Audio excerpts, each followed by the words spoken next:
Welcome to CM diary. AP CM Chandrababu ఈ వారం assembly సమావేశాలు, అధికారులతో సమీక్షలు, ఢిల్లీ పర్యటనతో బిజీగా గడిపారు.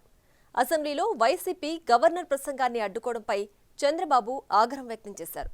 ప్రజాస్వామ్యాన్ని ఖూనీ చేసిన వ్యక్తి ఢిల్లీ వెళ్లి సేవ్ డెమోక్రసీ అంటున్నారని జగన్పై సెటైర్లు వేశారు. అటు కేంద్ర బడ్జెట్లో ఏపీకి మెరుగైన కేటాయింపులు జరపడంపై ఆనందం వ్యక్తం చేశారు. రుణం రూపంలో వచ్చిన బడ్జెట్ కేటాయింపులు ఏపీ అభివృద్ధికి తోడ్పడతాయని అన్నారు సీఎం.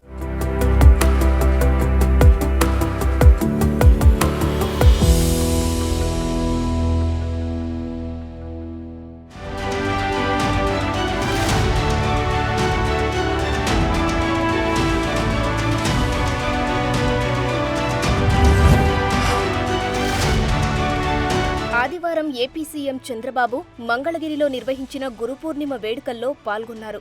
వేణు దత్తాత్రేయ స్వామివారి అభిషేకం, పాదుక పూజ నిర్వహించారు. చంద్రబాబును రామదూత స్వామి ఆశీర్వదించారు. సత్యం, ధర్మం, దయ, ధ్యానం ద్వారా సమున్నత జీవన గమ్యాన్ని ఏర్పరచుకోవాలన్న వేద వ్యాసుడి ఉపదేశాన్ని అనుసరిస్తూ గురువుల పట్ల గౌరవంతో మెలగాలని చంద్రబాబు ట్వీట్ చేశారు. ప్రజలంతా మహోన్నత ఆశయాలతో ముందుకు సాగాలని ఆయన కోరుకున్నారు.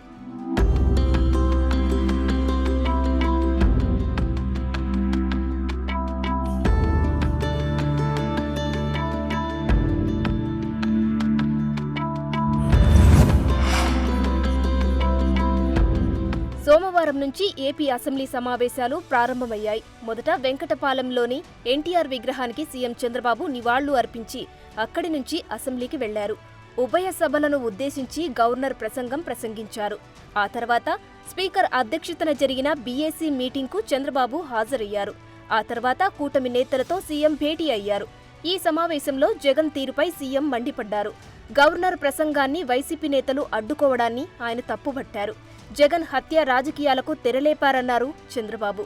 వివేకా హత్య కేసులో నడిపిన నాటకాన్నే వినుకొండ వ్యవహారంలో కూడా నడిపిస్తున్నారని అన్నారు. నెల రోజులు కూడా గడవక ముందే ప్రభుత్వాన్ని విమర్శించడంపై మండిపడ్డారు చంద్రబాబు. మరోవైపు కూటమి నేతలకు కీలక సూచనలు చేశారు.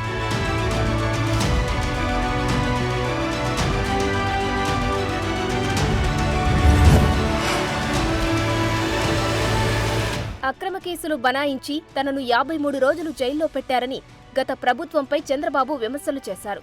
కానీ మనం అలా ఉండొద్దని, కక్ష సాధింపులకు పాల్పడొద్దని కూటమి ఎమ్మెల్యేలకు సీఎం సూచించారు. మార్పు కోసమే ప్రజలు జగన్ను ఓడించారని అన్నారు. ఇసుక జోలికి వెళ్లొద్దని చంద్రబాబు కూటమి నేతలకు మొదటి నుంచి చెబుతున్నారు. ఇదే విషయాన్ని మరోసారి ప్రస్తావించారు. ఇక డబ్బుల్లేవని, పనులు ఆపలేమని, ఇబ్బందులున్నా రోడ్లపై గుంతలు పూడ్చాలన్నారు చంద్రబాబు.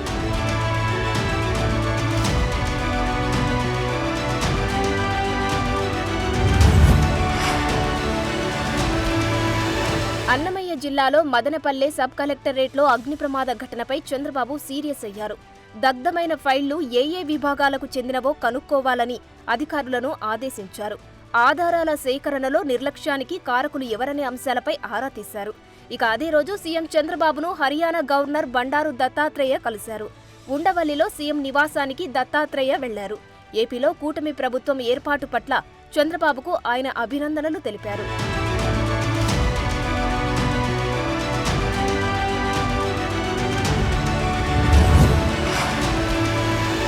కేంద్రం బడ్జెట్లో ఏపీకి గతం కంటే మెరుగ్గా కేటాయింపులు ఉండడంపై చంద్రబాబు హర్షం వ్యక్తం చేశారు.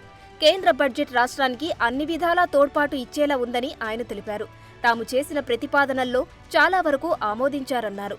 పలు ఏజెన్సీల ద్వారా రాష్ట్రానికి ఇచ్చే నిధుల్లో కొన్ని అప్పు రూపేణా వస్తున్నప్పటికీ వాటిని 30 ఏళ్ల తర్వాతే తీర్చాల్సి ఉంటుందని సీఎం వివరణ ఇచ్చారు.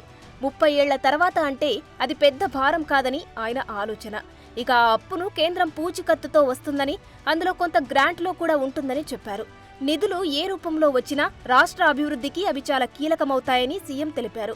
పోలవరం ప్రాజెక్టును పూర్తి చేసే బాధ్యత కూడా తమదేనని ఆర్థిక మంత్రి లోక్సభలో చెప్పడంపైన చంద్రబాబు హర్షం వ్యక్తం చేశారు.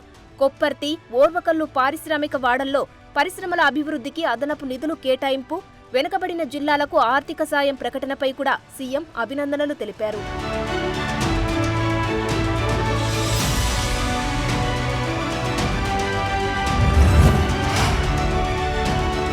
వైసీపీపై చంద్రబాబు తీవ్ర విమర్శలు చేశారు.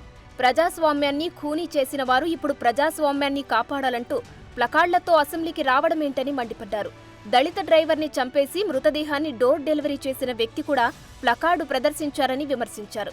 వినుకొండలో 2 వైసీపీ కార్యకర్తల గొడవ ఒకరి హత్యకు దారితీస్తే దానికి రాజకీయ రంగు పులుముతున్నారని ఆగ్రహం వ్యక్తం చేశారు. అసెంబ్లీకి వచ్చే ధైర్యం లేక నిరసనలకు తెరలేపారని సెటైర్లు వేశారు. ఏపీలో 36 రాజకీయ హత్యలు జరిగాయని ప్రచారం చేస్తున్న జగన్ చనిపోయిన వారి పేర్లను అడిగితే మౌనం వహిస్తున్నారని అన్నారు చంద్రబాబు. దళితుల హత్యలు పెరిగిపోయాయి. డోర్ డెలివరీ నిన్నే నాకు ఆశ్చర్యం వేసింది. ప్రజాస్వామ్యాన్ని కాపాడాలని చెప్పి ప్లేకార్డు పట్టుకొచ్చారు. ఏం చెప్పాలో అర్థం కాలేదు. ఆ డోర్ డెలివరీ చేసిన వ్యక్తి కూడా ప్లేకార్డు. హూ కిల్డ్ బాబాయ్ అనే ప్రశ్నలకు త్వరలోనే సమాధానం వస్తుందని అసెంబ్లీలో సీఎం ప్రకటించారు. వివేకా హత్య కేసును వాడుకొని 2019లో అధికారంలోకి వచ్చారని గుర్తు చేశారు.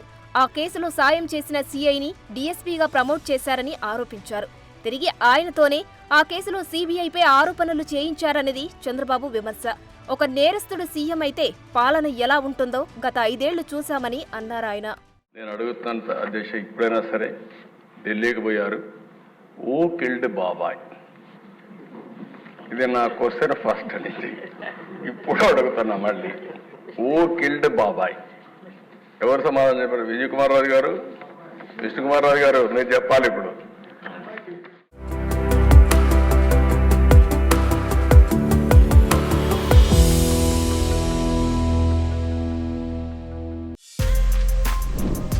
For more videos like this, subscribe Big TV channel.